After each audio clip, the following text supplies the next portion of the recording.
পক্ষ থেকে 5 সদস্য বিশিষ্ট একটি টিম এসে আমার আহ্বায়ক আমাদের নির্বাচন কমিশনারের যিনি প্রধান দায়িত্ব পালন করছেন তার সাথে আমরা সৌজন্য সাক্ষাৎ করতে এসেছি। আমরা আমাদের আগামী নির্বাচনে বিভিন্ন বিষয় তার সাথে আমরা আলাপ আলোচনা করেছি এবং সামনে নির্বাচনে আমাদের দলের প্রস্তুতি এবং আমরা কেমন নির্বাচন দেখতে চাই সেই বিষয়টি নিয়ে তাদের সাথে আমরা আলাপ আলোচনা করেছি। তিনি আমাদেরকে আশ্বস্ত করেছেন আগামী নির্বাচনে বাংলাদেশের প্রতিটি মানুষ নিরাপদে ভোট কেন্দ্রে যেতে পারবেন এবং গত 16টি বছর ধরে যারা ভোটার অধিকার থেকে বঞ্চিত হয়েছেন তারা ভোট প্রয়োগে এইবার স্বাধীনভাবে মত প্রকাশে তারা একটি ইতিহাস তৈরি করবেন এবং সেই জায়গা থেকে আমরা যারা তরুণ, আমরা যারা এই জুলাই আগস্টের সম্মুখ সারির নেতৃত্ব দিয়েছি, যোদ্ধা হিসেবে কাজ করেছি, আমাদের একটি স্বপ্নের বাংলাদেশ যেটি স্বাধীনতার 50 বছর পরেও আমরা সেই সুযোগ পাইনি, যেটি আজকে সেই সুযোগটি তৈরি হয়েছে।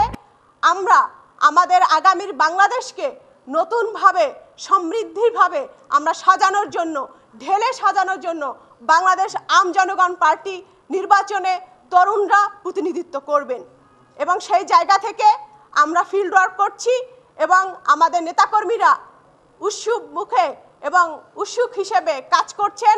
আগামী নির্বাচনে তারা প্রতিদ্বন্দ্বিতা করবেন এবং ভোট প্রয়োগে তারা তাদের সেই নির্বাচনে তাদের যে ভূমিকা, তরুণদের সেই ভূমিকা রাখার ক্ষেত্রে তারা সেটি স্বতঃস্ফূর্তভাবে অংশগ্রহণ করবে বলে আশা রাখছি।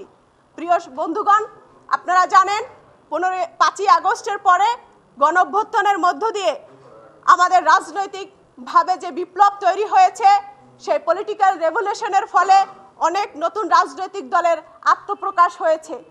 আমাদের 17ই এপ্রিল আমাদের রাজনৈতিক দলের আত্মপ্রকাশ হয়েছে এবং তার পরবর্তীতেই আমরা নিবন্ধনের জন্য নির্বাচন কমিশনারের যে রিকোয়ারমেন্ট ছিল সেটি আমরা ফুলফিল করার জন্য মাঠ পর্যায়ে কাজ করেছি এবং আমরা বিশ্বাস করি এখানে আমাদের দলে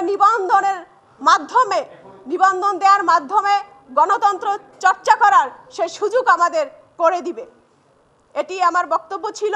এ পর্যায়ে আপনাদের মাঝে কথা বলবেন বাংলাদেশ আম জনগণ পার্টি। আমাদের এই আজকের এই বক্তব্য তুলে ধরার জন্য আজকে আমরা একটা সৌজন্য সাক্ষাতে এসেছি মার্কা এবং আমরা আগামী নির্বাচনে প্রস্তুতি নিচ্ছি। আমরা একটা নির্বাচন মুখর পরিবেশ সৃষ্টি দেখতে চাই এবং আমরা বলেছি আমরা নতুন প্রজন্মের মাধ্যমে এই দেশের একটা নেতৃত্ব সৃষ্টি করতে চাই।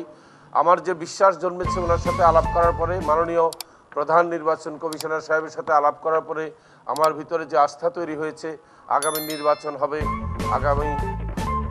আগামী দিনের যে নির্বাচন হবে সেটা হবে 53 বছরের মধ্যে স্মরণ রাখার মতো একটি নিরপেক্ষ নির্বাচন এবং অংশগ্রহণমূলক নির্বাচন হবে, যেখানে আমি আশাবাদী সর্বাধিক ভোটার আপনার ভোট কেন্দ্রে নিরাপদে ভোট দিতে পারবে।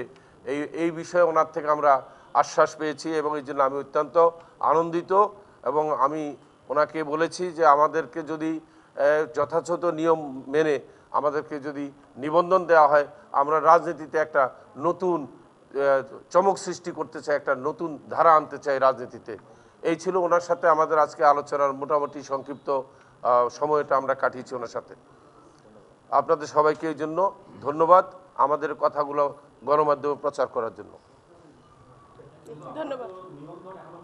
না, আমরা পাইনি।